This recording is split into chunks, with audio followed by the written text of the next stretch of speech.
Je pense qu'on peut situer la croissance qu'on connaît actuellement dans le secteur privé avec les programmes d'ajustement structurel qui ont marqué le retrait de l'État dans le secteur éducatif, ou tout au moins son omniprésence. Les programmes d'ajustement structurel, c'est l'État qui a diminué les dépenses d'éducation.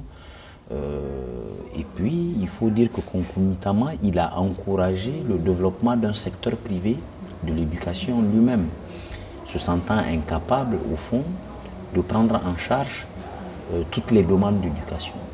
Donc, aujourd'hui, en même temps que le public connaît une certaine crise, avec les grèves des étudiants, avec l'insuffisance des ressources, avec le détournement des enseignants qui pratiquent désormais, avec les démocratisations d'autres métiers, beaucoup les meilleurs sont allés dans le champ de la politique. Le privé, quelque part, a attiré les parents d'élèves qui étaient prêts à payer pour que les enfants reçoivent une meilleure éducation. Aujourd'hui, l'un des gros problèmes qui se pose pour l'offre d'éducation de l'État, c'est la question de la qualité de l'enseignement. Est-ce que l'État est capable désormais de délivrer un enseignement de qualité dans ces écoles?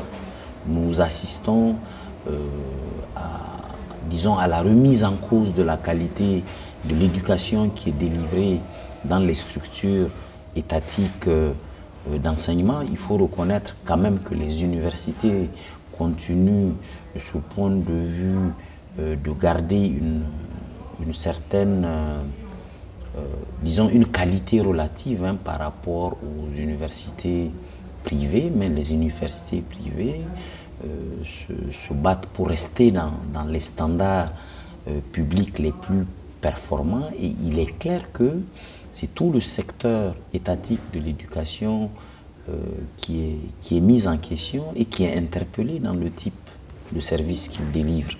Et je pense qu'il y a beaucoup de réflexions à ce niveau sur comment, disons, réhabiliter le secteur public de l'éducation qui n'arrive plus à faire face aux différentes demandes, notamment dans les zones urbaines où les demandes de scolarisation sont plus importantes que l'offre de scolarisation. Et dans les secteurs ruraux, la question est celle de qui accède à l'école, et ensuite c'est sur la capacité de l'État à affecter des maîtres qui restent dans les espaces ruraux. Et je pense que c'est de nouveaux défis